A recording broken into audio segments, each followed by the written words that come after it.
for that period, we call that a brood break. And that's going to start knocking down the numbers of the colony. And that's one way you can influence them from not wanting to swarm. It's not as effective. And if bees have it in their mind that they're going to swarm, there's not much you can do to stop it. So getting in there and making a split yourself is ideal. Because if you have a work schedule where you can't be there to watch them all day, and a couple of years ago, everyone was working from home. It was really easy to see the swarm events happen. But with our schedules, better to do it on your time than let the bees do it when you're not able to facilitate that.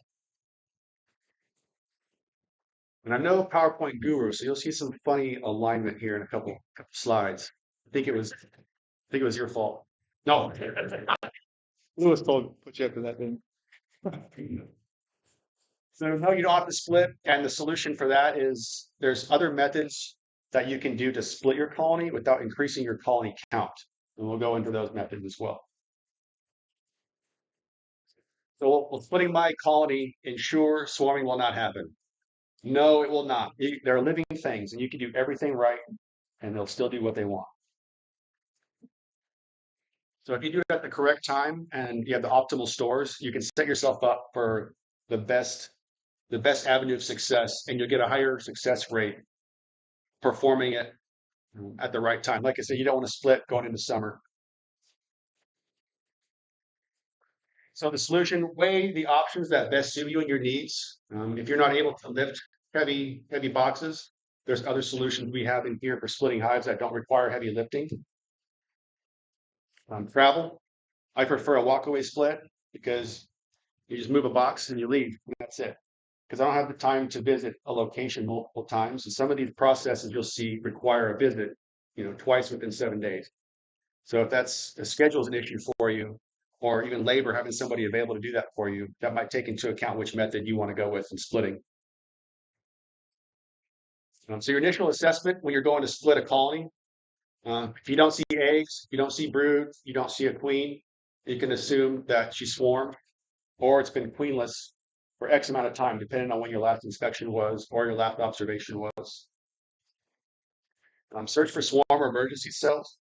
And if it's cold, like I said, just lift the box up and look. And if you're doing multiple colonies, I like to just lift it up. And if I see swarm cells, I'll make a split with it. But if you want to take more time with it, if you have 1 or 2 colonies, you can do a full inspection on a nicer day. But the longer we wait for a nicer day, the closer we get to the hive wanting to swarm. So don't rule out the virgin queen may be on a mating flight. If you open the colony and you see the queen cells that have been emerged already, there's a chance that she could be on a mating flight. So take that into account in your decision making and moving forward with your split. You may make a split and you'll have a queen coming back to another queen in a colony that you have there. And some of the methods require you to find the queen and some don't require you to find the queen. Now, time saving aspect of things, I like the version where I don't have to find anything. Because you just go, and you're on to the next one. They call it the 2-to-1 rule. If you're looking at a frame of capped brood, when it emerges, it's going to cover about 2 frames of bees. So when you're counting bees, if you have 12 frames of capped brood, when that emerges, it's going to turn into 24 frames of 24 frames of bees. So 24 frames of bees in a 20-frame colony equals swarming. When you're giving capped brood to other colonies, keep that in mind as well. If you've got half a frame, keep in mind that's going to fill a full frame.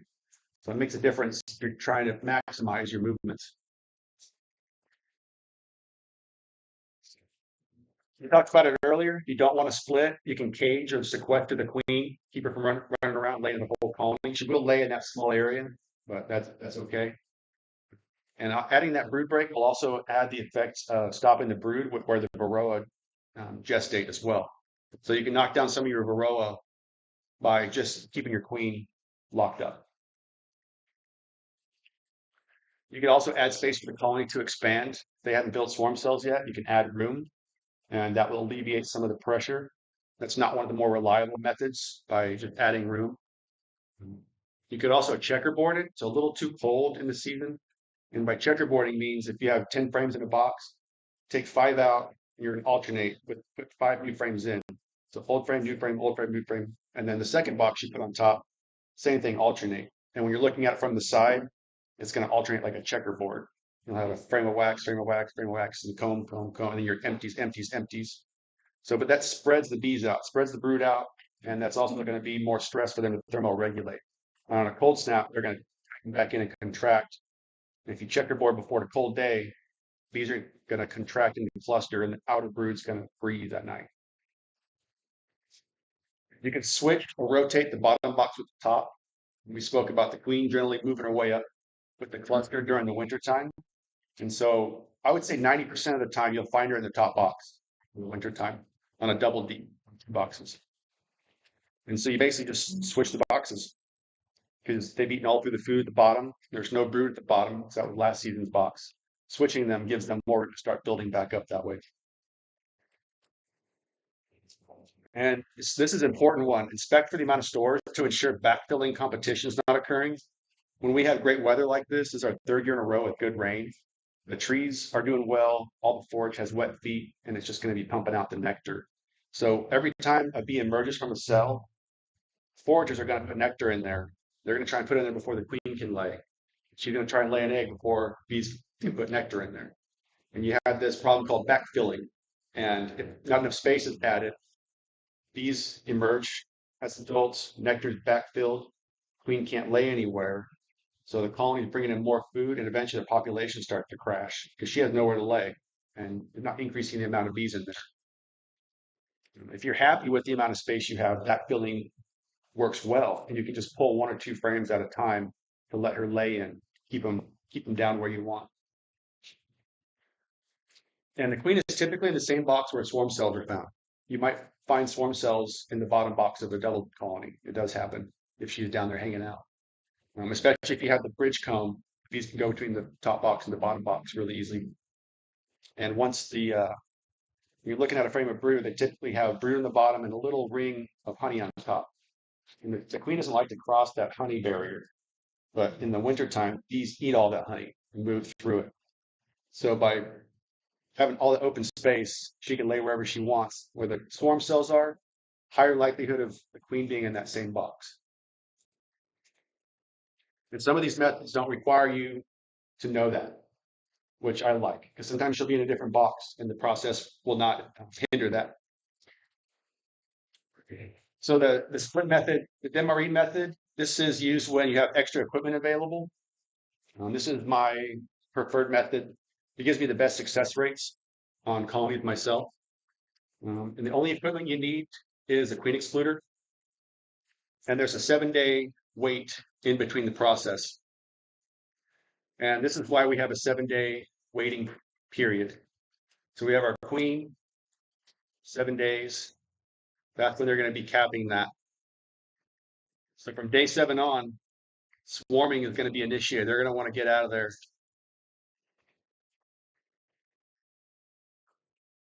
I've got a diagram I'll show you here that explains the Demarine method. So the pro to the Demarine method is, or the Demari method, however you pronounce it, the queen continues to lay. So there's no brood break. If you're making a direct split, the split without a queen has to make a queen. So you're about 40 days out before you have new brood coming out of there. So if you make a split, 14 to 16 days after that, the queen's emerging. Then she gets mated. Then the new eggs get laid. So there's a large gap between that time.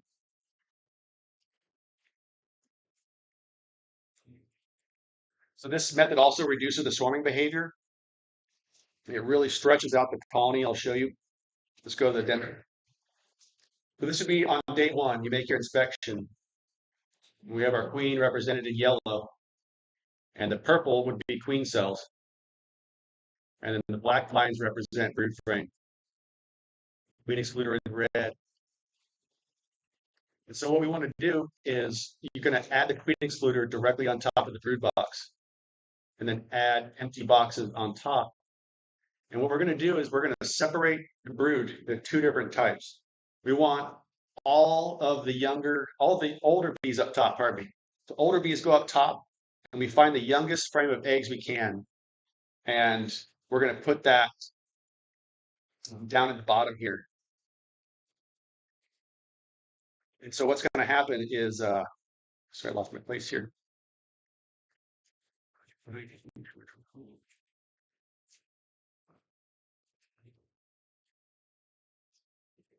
There we go.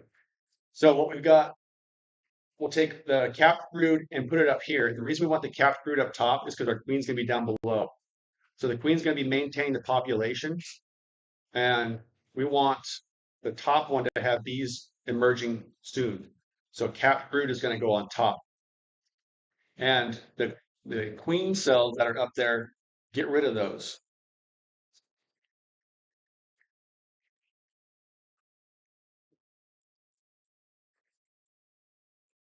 So what we're doing, we're creating a break here in this space. All the brood up here is not going to have the queen smell, queen pheromone. And that's going to what is going to initiate them to try and make those new queen cells. And this method, you don't want a queen to be made in the top box. There's only one entrance. Entrance is at the bottom of the hive. So any queen cells up here are removed. The old brood's allowed to emerge. And then any other queen cells they make down here will be taken away. And eventually this space will be drawn out with comb. And then you can remove the queen excluders. And you have one taller colony. And 1 week later, this is what you'll come out to. Some of those frames of the black frames have emerged. Now you have empty frames. So now bees are going to start storing honey up here. And this is a great way to get bees to draw out comb. You can put a couple empties up here. And then with the queen excluder in the middle here, all of this space is going to be for honey. So this method takes a little bit of lifting, and it does not increase your colony count. But that's something you're concerned with. And in a vertical split, we'll go over that in a little bit. Vertical split is almost the same concept, except there's an opening in the middle box here. And because we've taken most of the brood and put it up top, there's going to be a smaller amount of bees in the bottom. But since the entrance is at the bottom, all the returning forage bees are going to hit that spot first. And so when you're gauging the forage, if you have rain on day one, in about 14 days, you can assume the plants are going to go through their vegetative state. So they're going to push out a bunch of new leaves and a bunch of new nodes. And then about a week after that, you'll see the floral development start to occur.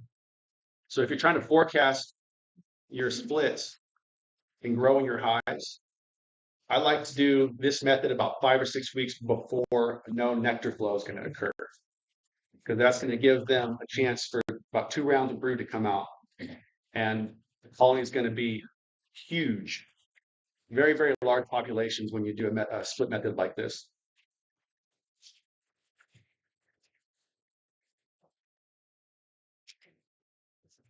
Does everybody understand why we moved the queen down to the bottom? We don't want her going up in legs. We don't want more queens. We don't want to increase our colony count. So keeping her down below is the reason for that. Is that 3 boxes? Yes. And this space, the space that creates, it pushes the queen away from the rest of the group. So that pheromone is really, really far away. So really low. So the cons of that, potential for a lot of lifting. You have your brood box and a couple supers, and then the brood you moved to the top. That will become a honey super after the brood emerges. And you need enough bees to fill that space. So on a 20 frame colony, you want 12 frames of brood. And you want all stages of brood, eggs, larvae, and capped pupa. This also requires a second trip to the apiary. After 7 days, I'm going to make sure they're not making queen cells up top. Because once you go back and kill the queen cells up top, that was old brood that was capped. Now there's no eggs up top for them to try and make a queen out of. Otherwise, you could have a queen up top.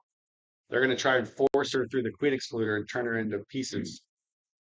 So that's why that second trip required to go up and kill any queen cells that have been made from any brood up top. And again, 7 days, that's our mark.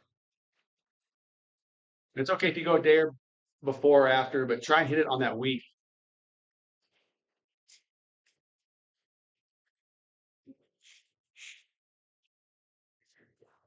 Vertical split, very similar to the Demari concept. I say it different every time.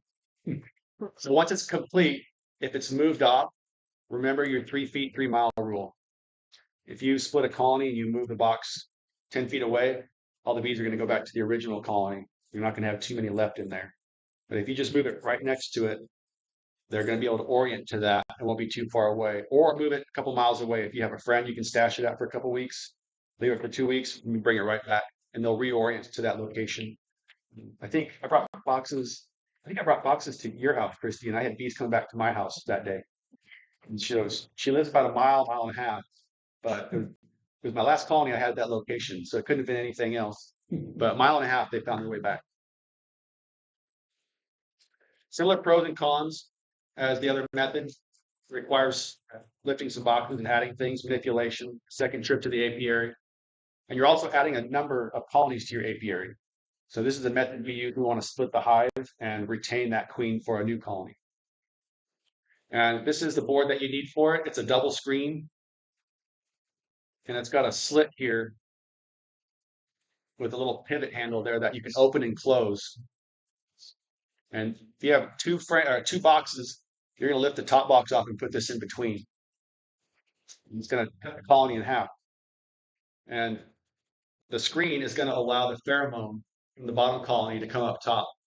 It's also going to allow heat to rise as well, and facilitate that. So the bees up top don't have to work as hard to keep things warm.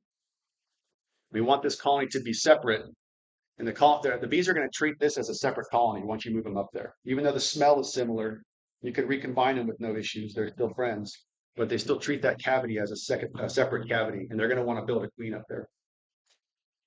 So we lift our top box off, we put the double screen down, and if our entrance is facing forward, we want to face this entrance back. So it really delineates the bees in the two boxes. One's entering from the front, the bottom, and the new split is going to be entering from the back in the middle. So the roof of box one effectively becomes the floor of box number two. And again, 7 days, real important. And if make some friends in here, if you have something come up, ask somebody, hey, can you run over and check them for me? Ask. So if things come up, because the bees will not stop. So very similar. So you start out over winter, you got two boxes and your queen's running around in there. And here's our lid, the stripes, and the green is the double board with the slit. And like I said, the queen is most likely going to be in the top. So if you just lift it up, slam the board in there, you'll be in good shape. But if you want to look for it, that's fine too. It doesn't require you to find it.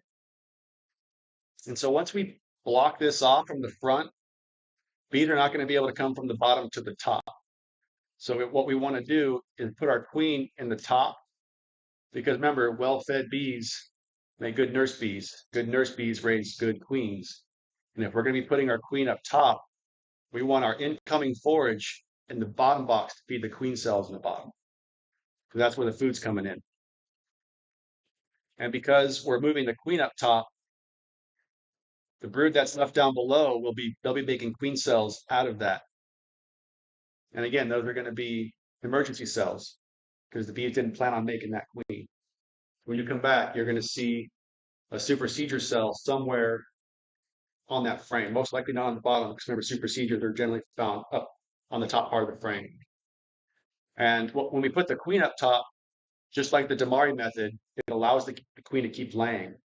So from the top box, the queen's going to be buoying the population members at the top. The bottom box will be buoyed by the incoming foragers, field bees. Because before, the bees would go in the box, go up and down, drop off the forage and leave. But now when they come in, they can only go up to the bottom and they're stuck in the bottom box. So the bottom box gets really overpacked with bees, and that's exactly what we want for those first 7 days. More bees, better food for the queen, higher likelihood of raising a good queen. That's viable. And that's really the key. The key is to manipulating the bees, not to make a queen cell, or manipulating the bees to make nurse bees, feed bees. And if all of our nurse bees go up top, we won't have any at the bottom. So that's also going to tell you where you want to put your capped brood. If you don't have a queen in the bottom, you're going to want brood down there that's uncapped for them to make a queen out of, and that will be emerging at a constant rate to replace that population that's not being laid because you move the queen up top. And if you go back in and you find out that the queen cells are no good or they never made any, you can just pull that board back out and it's just like you never even started. So one of the great ways about this method is there's really no fail. If they don't make a new one, you just go back to where you were. So there's really no going backwards in this method as well. So now that you have your queen top, she's laying. Now we checked our queen cells in the bottom. On day 7, you're going to go back because that's capped. You're going to move this entire colony off. So you're going to take that colony off and you're going to move it to an empty location on your hive stand. And that's going to be a new colony. And we want to move that colony because it has the queen. So the population is being buoyed by the queen laying. And any returning foragers will come back to this location. Because if we go out in the middle of the day, both the bottom box with their bottom entrance has foragers out. Both the top box with that middle entrance has foragers out. And if we're removing the top box to a new location, we're going to add a super back there for honey because this queen's now going to be emerging in 7 days. We want to give her more space to lay and more for the foragers to add. And I like to put a little shim on one side. You can use a pencil or whatever you want because when you put the super, when you take the queen right box off to start your new colony for your split, and you add your super in this location, all those returning bees are going to want to try and get back into the back side of that colony. So I'll give them a couple days and keep that back entrance open for them. And after about 2 days, I'll take it out and drop it down. And then all the bees in this colony would figure out the entrance is on the bottom.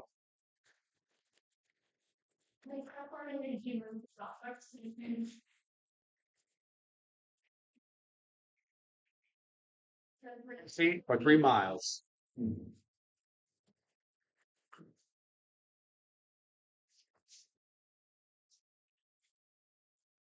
So double screen board, it's very similar to the vertical split.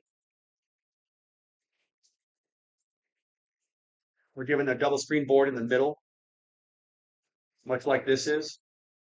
And we're giving the bees another entrance. And it's the least amount of work because once they make that second queen cell up there, you can take it and move it off. So it takes a little bit less effort, but not as a high success rate.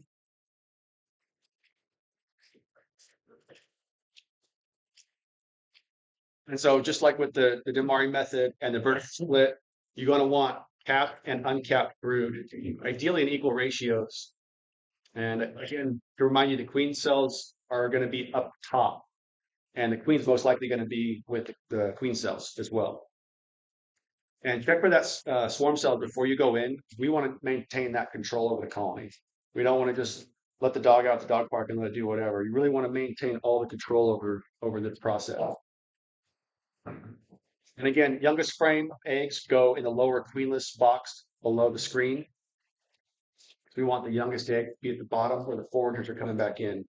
So more foragers, more nurse bees, better fed queen cells. And again, the queen goes above, just like the last method, so she can continue laying. We talked about queenless colonies are intaking the foraging and field bees. After that 7-day period, you want to kind of reverse it back to even those populations out. And if you're making a split, you don't want to put more bees on one side than split them. So after that 7-day period, by removing the screen boards and moving the colonies off, you can allow the bees to go back to their own hives.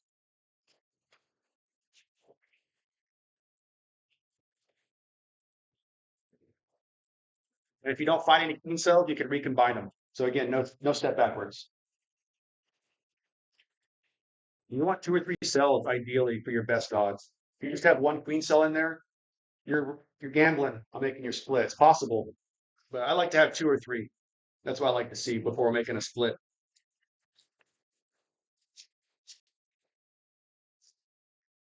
So here's your forecasting. The Damari method should be performed about 5 or 6 weeks before a flow to capitalize. I think star thistle's a good one. Blackberry's another one to identify on. Privet's another good one. Anything like that that grows prolifically in the area, you can kind of keep your eye on that and plan for those. If you're at the foothills, manzanita, early in the season, if you're building your hives up that early. So plan for flows and dearths. When we say flow, that means when a lot of flowers are blooming, the nectar's flowing. And a dearth is the opposite. It's hot or we're in a drought and there's just not enough water for the plants to produce nectar. And my goal is to go into the nectar flows with 75% of my colonies using those for production hives. When we say production hives, we want them to make honey. They're producing honey. So I'd like to lean heavy towards honey producing. So a lot of the split methods are dictated by what you want out of this. Do you want to split hives to sell them? Do you want to split hives to keep them swarming? Do you want honey? Like the Damari method creates big monster colonies. So I like those for the honey flows. And that speaks to generally when you go into the hive, have an objective. Why are we doing this? I want honey, so I'm going to do the Damari method and gear most of the bees over towards the honey production. Another splitting method is nucleus or partitioning.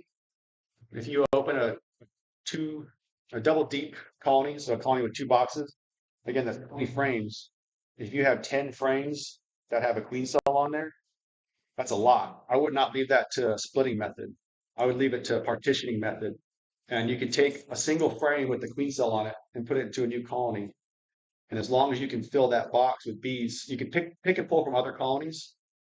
You can use a 2-frame box, 5-frame box, 8 or a 10 frame. But if you have a box with 10 swarm cells, that can be broken down into 10 splits, as long as you have enough bees to thermoregulate that cluster and feed it as well. Because remember, when the queen cell's capped, it's already capped. All the work's done. It's all invested. It's just a matter of waiting. So they don't need to feed after it's capped. And that's really important. When you fraction a colony down, it really makes a difference on their ability to thermoregulate. And if they're in a tree, it's a lot easier. The tree trunks are really thick. But in our little wood boxes, and you think about the comb's about that wide. So if the bees are trying to make a cluster and they're being spread apart by this much space, and if that's honey, they got to work to keep that warm. Or if it's brood, they got to keep it warm. So just keep in mind when you're spreading them out.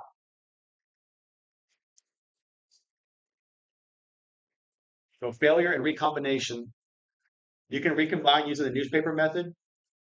And that area between the two boxes where we put our screen boards, you can put a piece of newspaper down and put the box down, and the bees will chew through the paper.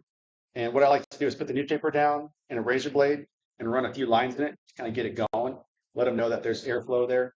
Because you can kill the box on top in the summer. If you put the newspaper down, the bees aren't able to draw water, air up from the entrance and push it through the top. So having the slits in there really helps the bees with ventilation, and it lets them know where to start chewing. And it takes them a few days to chew through the paper. And during that time, their pheromones will mix and mingle, and they'll be friends by the time. So they get to shake hands before they just get thrown together, basically. And if you're using the split methods that use the double screen boards, you can just take the boards out and recombine them. Because those pheromones are shared, those colonies are going to be friends, even though they're so far apart that they're making a new queen. They're not too far apart not to be friends. And if we do a lot of cutouts, so sometimes we'll be vacuuming the bees from the colony. We'll have a lot of bees coming in to rob. And when you vacuum up all those bees, once they're in there, they generally play pretty well because they're not in their colony fighting.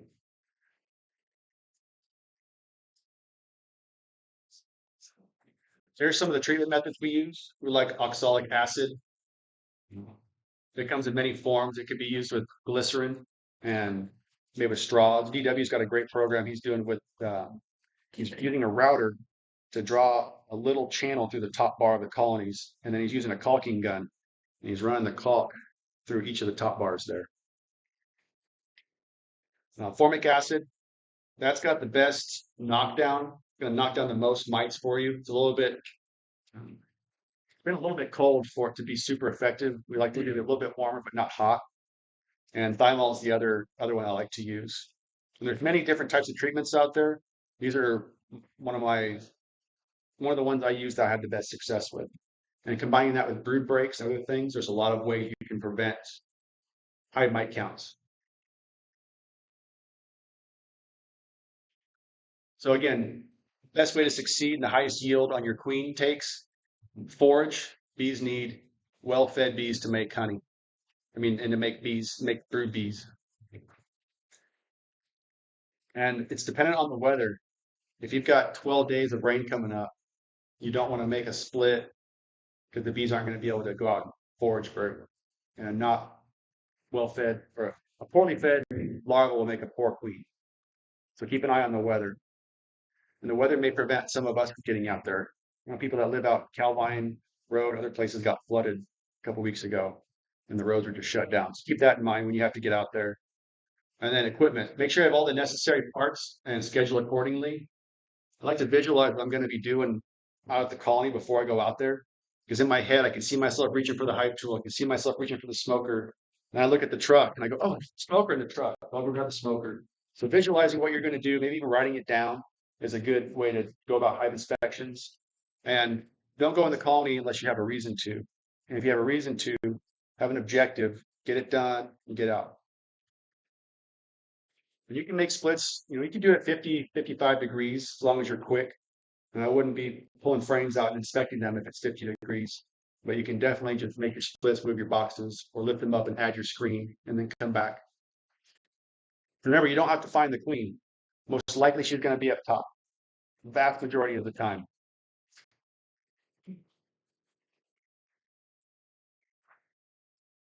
What happens if my colony swarms? We want to go into this season with a plan. We've got a couple examples up here. I think Tiffany brought these. Thank you for that. And then this one is Doug Pease. He brought this in.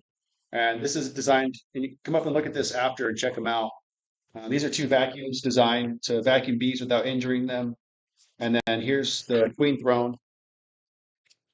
So with the bucket, we've got screens for ventilation, white in color to reduce the amount of heat that it gets in the sun. And then it's got some brood comb and foundation in there. And when you get a swarm, the throne's the best tool, just hands down. It makes the bees think that this is a colony. There's a little piece of brood comb in here, and you can use old dirty comb. Old dirty comb works the best as long as it smells like bees. And this is used in conjunction with a pole. You stick a pole in there, and you can raise this all the way up to the colony in the tree or wherever they are. If you look at TW's page, his page is called Blue Green Horizons. He's got some great instructional videos on his Facebook page on the thrones. And then he's also got plans on there and parts. So you can see all the parts you need to build it. And I think, what is this, about $20 worth of material? You said, if that. Like it's like $3 at Sam's Club from the bakery Awesome. crossing. So if you're spending 170 on a package, 200 something on a nuke, $20 is a great investment to get yourself a queen throne. And then a scion is basically a stick that smells like bees, and it's got a roof on it. So you can use a wooden dowel. I like to use natural limbs, and you can put propolis, a little bit of beeswax on there to make it smell good. And then I use a 5-gallon bucket lid. I drill a hole in that. And that's just the roof. So if it's raining, sunny, that'll provide some shade from the rain and the wind. And what you want to do is put those in your apiary. And I think about 15 to 20 feet up is ideal. 15 to 20 yards from your colonies. Because bees move 3 times on a swarm. The first time is exiting the colony, and the second move is moving away from the parent colony to avoid inbreeding and competition.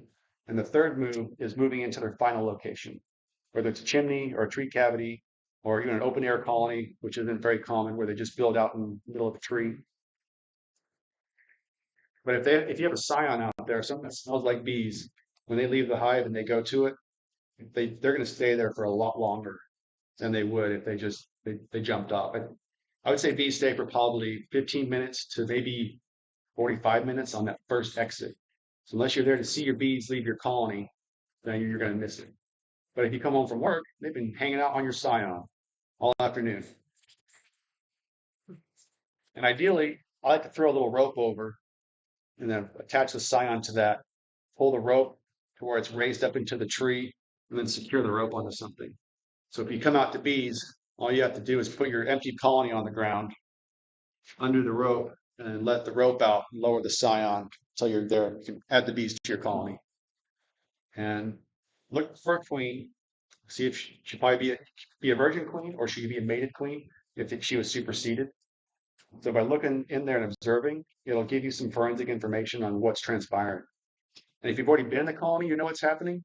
You see the input and you see the output, and you just know exactly what's going on. So be prepared to utilize the correct tools to safely and effectively recover the swarm. Um, this is one of the types of poles that the queen drone can be placed in.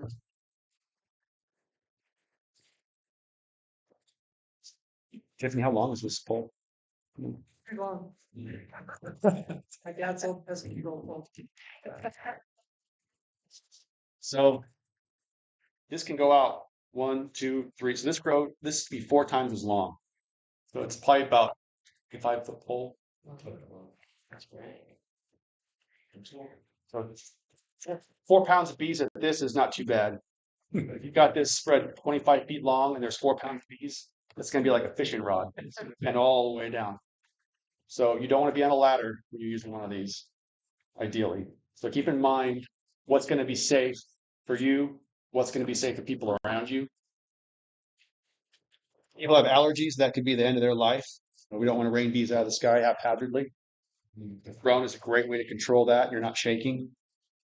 The other day we had a swarm that was like 35 feet up and it was just too high for any equipment. So we got as high as we could with the throne and we used a throw ball, which is basically a little sandbag attached to a rope. And we threw that over the branch and we used that to shake the branch, got the throne as close as we could. On the third shake, we got the queen in there. It took some doing, it took some effort, but that's the way you can combine different techniques and tactics to get a swarm back in the box. Because the warmer it is, probably the less time they're going to want to stay at that location. So time's of the essence, getting them down out of there. And if you need help, call someone on the swarm list or call us and FaceTime us so we can kind of see what you're working with and we can walk you through it to kind of best increase your odds. Because we don't want anybody losing bees. Like I said, I want bees to swarm, but not mine. Here's a quote from Shakespeare. That the 60,000 honeybees living in a single hive, each with their own specific individual roles, there's much to be learned from the beautifully sophisticated, organized lives of bees. Any questions? I know we went fast and covered a lot, but we kind of trucked through it. The diagrams and the whole presentation is going to be available online as well. That's some lures. That works very well also. I like to take a little bit of propolis and beeswax and then put it on the bottom board of the colony and run it with the blowtorch just tiny bit and take the hive tool and scrape it flat. And you're scraping it flat, kind of like someone's laying down putty, put tile down. So you're just increasing the amount of surface area for that smell and leave that in an area, either if you know swarms have been there in the past. Don't leave them in a place that's in full sun because in the summer it's going to be too hot. Bees can thermoregulate, but if a box is sitting out in the sun all day, bees aren't going to want to move in because the air conditioner hasn't been on per se. And then try and check your swarm lure like once a week because this time of year they'll fill fast. And if you've got a colony that's building multiple queen cells in sequence, they're going to cast multiple swarms. You'll have a smaller amount of bees with every cast. And the older bees are going to be going with the initial swarm because the nurse bees don't fly as well. And nurse bees need to stay behind to take care of the developing and remaining brood. So your older foragers are going to be the ones swarming. And oftentimes when you're doing a swarm call, you'll see a lot of bees crawl on the ground. If it's not cold, they're probably just old. And they're just at the end of their life. Because again, the oldest bees left with that queen. And we saw in Folsom this week a virgin queen in a swarm. So she could have been the second, or she could have been made in a supersedure, or something could have happened in a wind event during the storm, and the bees made another queen, and she hasn't got her maiden flight yet. So multiple reasons when a colony can swarm, there could be different queens of different states in there as well.